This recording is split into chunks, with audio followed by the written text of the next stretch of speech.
नमस्कार, सुप्रभात। स्वागत आप सभी प्यारे मित्रों का आज के सब रंग कार्यक्रम में। मित्रों, हम में से हर एक की यही चाहना होती है, कामना होती है कि हम एक नायक की तरह जिएँ, एक लीडर बने। हमारे लिए लोग तालियाँ बजाएँ, ना कि हम लोगों के लिए तालियाँ बजाएँ। भले हम लोगों के अच्छे कार्यों के लिए तालियाँ ज़रूर बजाएँ, लेकिन फिर भी एक सुंदर कामना कि हम औरों के लिए आदर्श और प्रेरक बनें। इसके लिए एक बहुत ही महत्वपूर्ण क्वालिटी की ज़रूरत होती है मित्रों, और वही क्वालिटी आज हम आपके लिए लेकर के आए हैं सुवाक्य में कि किस प्रकार से आप औरों के लिए आदर्श बन सकते हैं, एक अच्छे लीडर बन सकते हैं, क्योंकि लीडर ही हमेशा लोगों के जेहन में बसा होता है। उसे देख कर के ही लोग प्रेरित होते हैं और उसके पद चिन्हों पर चलते हैं। हमारी भी यही कामना है कि आप हमारे सभी दर्शक एक लीडर की भूमिका में आगे आएं और समाज को प्रेरित करें। आइए देखते हैं कि कौन सी है वो महत्वपूर्ण सी बात।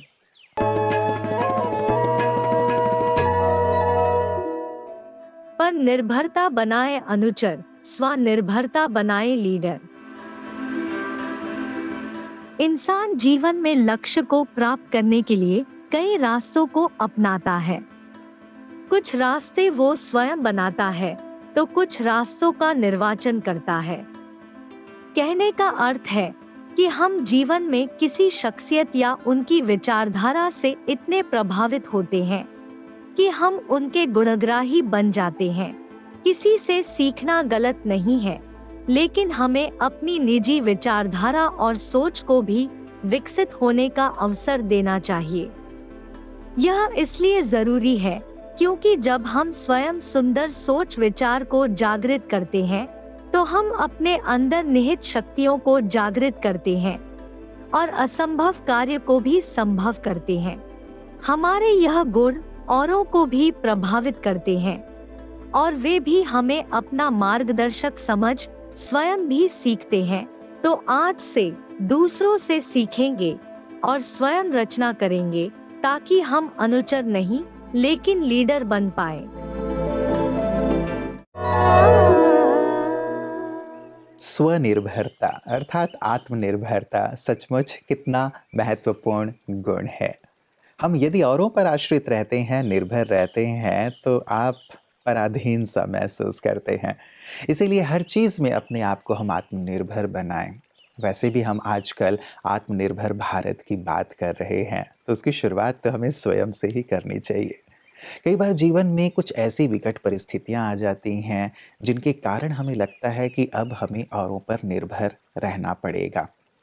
कोई एक्सीडेंट हो जाता है, शारीरिक रूप से हम अपने किसी अंग को खो देते हैं, कुछ आर्थिक परिस्थितियां, कुछ अन्य परिस्थितियां होती हैं, तब हमें लगता है कि शायद अब हम अपने पैर पर खड़े हो पाएंगे या नहीं, आत्मनिर्भर हो पाएंगे या नहीं। अरुणिमा सिन्हा जी या सुधा चंद्रन जी, ऐसे हजारों एग्जाम्पल्स आपके सामने रख सकता हूँ मैं, जिन्हें देख करके आप समझ सकेंगे कि कैसी भी सिचुएशन हो, अपने आप को अपने पैर पर खड़ा किया जा सकता है और समाज के लिए भी आदर्श प्रस्तुत किया जा सकता है। लेकिन कई बार छोटी छोटी व्याधियां और तकलीफ़ें ही हमें परेशान कर देती हैं, हम औरों पर निर्भर और आश्रित हो जाते हैं। घबराएं नहीं, परेशान ना हो। प्रतिदिन हम आपके लिए आपकी सेहत आपके हाथ में लेकर आते हैं, ताकि आप इस विषय में भी अर्थात अपने स्वास्थ्य को लेकर के भी जागरूक हो सकें और इस पर आत्मनिर्भर हो सकें। आइए देखें कि आज इसमें आपके लिए क्या खास है।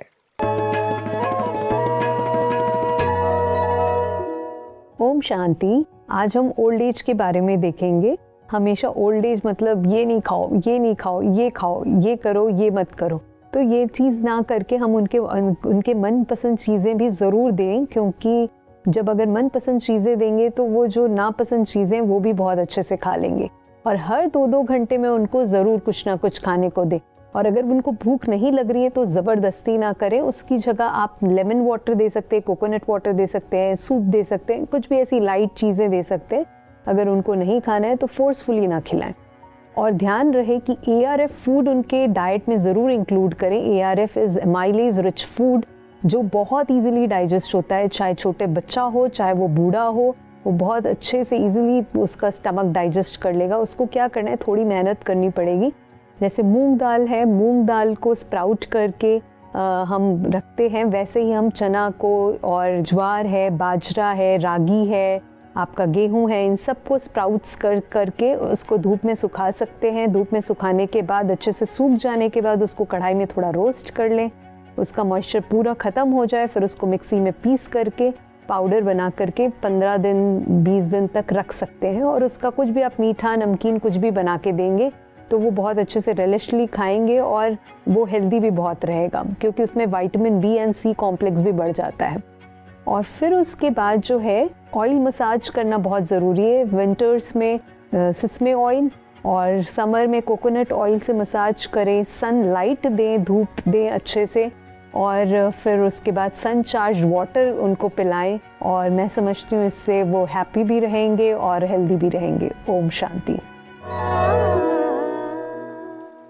तो मित्रों, आत्मनिर्भरता के सुंदर संकल्प के साथ आइए आगे बढ़ते हैं अपने अगले सेगमेंट की ओर, जिस सेगमेंट में हमें वो महानुभाव प्रतिदिन मिलते हैं जो अपने अपने क्षेत्र के लीडर्स हैं, अर्थात सभी को प्रेरित करने वाले हैं। उनके इस जीवन में भी अनेक प्रकार की बाधाएं आईं, समस्याएं आईं, लेकिन वो नदी की तरह अनवरत चलते रहे, अपने लिए रास्ता बनाते रहे, रुके नहीं और आध्यात्म को अपना संबल बनाया, आधार बनाया, नैतिक मूल्यों को अपने जीवन में शामिल किया और इन्हीं ने उन्हें सफलता के शिखर पर पहुंचाया, उन्हें लीडर्स बना दिया। प्रतिदिन हम ऐसे लीडर्स से मिलकर स्वयं भी प्रेरित होते हैं, है ना? आइए देखें कि आज हमें प्रेरित करने के लिए अपने सुंदर अनुभव के साथ कौन है।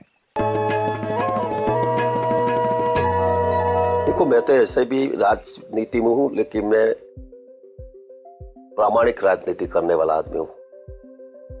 राजनीति ना उच्च मूल्यों में, तो मैं मेरा कभी भी एक भी भाषण ऐसा नहीं होगा कि मेरा प्रवचन कि उसमें शिक्षा के बारे में ना बोला हो, व्यसन के बारे में ना बोला हो, और समाज में जो बदियों है, असामाजिक तत्व है, तो उनके बारे में मैं लोगों को अवगत कराते रहता हूँ। हर चीज में मैं समझो अभी मोबाइल युग है, तो मोबाइल जितना अच्छा है उतना बुरा है। छोटे छोटे बच्चों के लिए अभी व्हाट्सएप पर सोशल मीडिया में जो चीजें आती है, वो मैं से 15 से 20 साल के लड़कों को ये यूज नहीं करने देना चाहिए, ऐसा मैं प्रवचन में बोलता हूँ। तो धीरे धीरे हम ये जो आज सुना है सभी प्रवचन, दीदी का आशीर्वाद दिया, वो सब हम लोगों को बीच बताएंगे, शेयर करेंगे। कितना भी व्यस्त समय में क्यों हम पूरे दिन व्यस्त रहते हैं, फिर भी उसमें से कुछ समय राजयोग के भी निकाले, योग के लिए भी निकाले, और आध्यात्मिक वातावरण में कम से कम दिन में 1 घंटा सबको निकालना चाहिए, ऐसा मैं सबको संदेश देता हूँ। मित्रों, कहते हैं कि जो रास्ता ईश्वर ने आपके लिए खोला है, उस रास्ते को और कोई बंद नहीं कर सकता। बहुत ही गहरी सी बात है जिसे हमें अपने अंतर्मन में समा कर रखना चाहिए। ईश्वर परमात्मा सर्वशक्तिवान है और उन्होंने जो रास्ता मेरे लिए तय कर दिया है, उस रास्ते पर कोई दखल नहीं दे सकता। बस मुझे अपने आप को बहुत ही दृढ़ संकल्पित रखना होता है। परिस्थितियां आए तो भी घबराना नहीं होता है।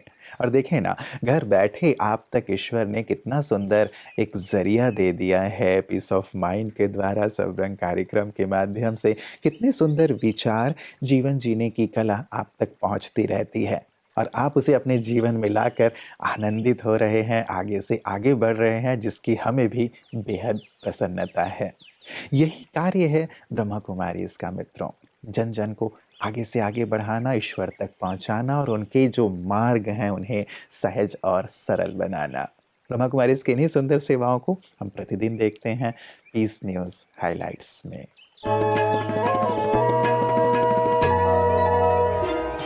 मध्य प्रदेश छतरपुर के ब्रह्मा कुमारीज किशोर सागर प्रांगण में ब्रह्मा कुमारीज के यातायात प्रभाग एवं पुलिस प्रशासन के तत्वाधान में सड़क सुरक्षा सप्ताह के अंतर्गत सभी को यातायात के नियमों के प्रति जागरूक करने के लिए मोटरसाइकिल जागरूकता रैली का शुभारंभ किया गया। कार्यक्रम में खजुराहो के ब्रह्मा कुमारी सेवा केंद्र प्रभारी वीके विद्या और छतरपुर सेवा केंद्र प्रभारी वीके शैलजा तथा पुलिस अधीक्षक सचिन शर्मा जी उपस्थित रहे।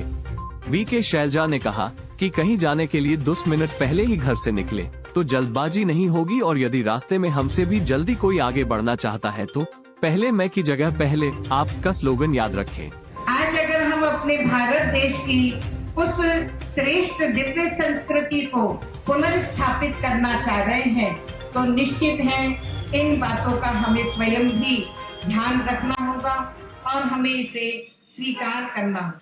पुलिस अधीक्षक सचिन शर्मा जी ने यातायात के नियमों के बारे में सभी को जानकारी दी और उनका पालन करने के लिए सभी से अनुरोध किया। कार्यक्रम में पुलिस के जवानों, ब्रह्मा कुमारी बहनों के अलावा 200 लोगों ने भाग लिया। पुलिस अधीक्षक सचिन शर्मा ने स्वयं बाइक पर सवार होकर रैली का शुभारंभ किया।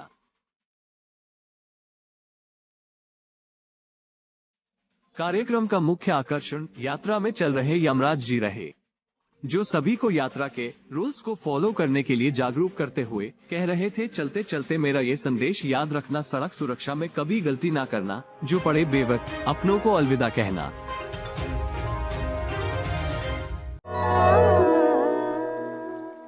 मित्रों, कहते हैं ईश्वर के हर फैसले पर खुश रहो, क्योंकि ईश्वर आपको वो नहीं देते जो आपको अच्छा लगता है, बल्कि वो देते हैं जो आपके लिए अच्छा होता है। इसीलिए हम कभी भी कंप्लेन ना करें, शिकायत ना करें कि ईश्वर तुमने ये मेरे साथ क्या कर दिया, बल्कि दिल से उन्हें धन्यवाद दिया करें अपने आप को हुए प्राप्तियों के लिए कि ईश्वर आपने मुझे कितना कुछ दिया है।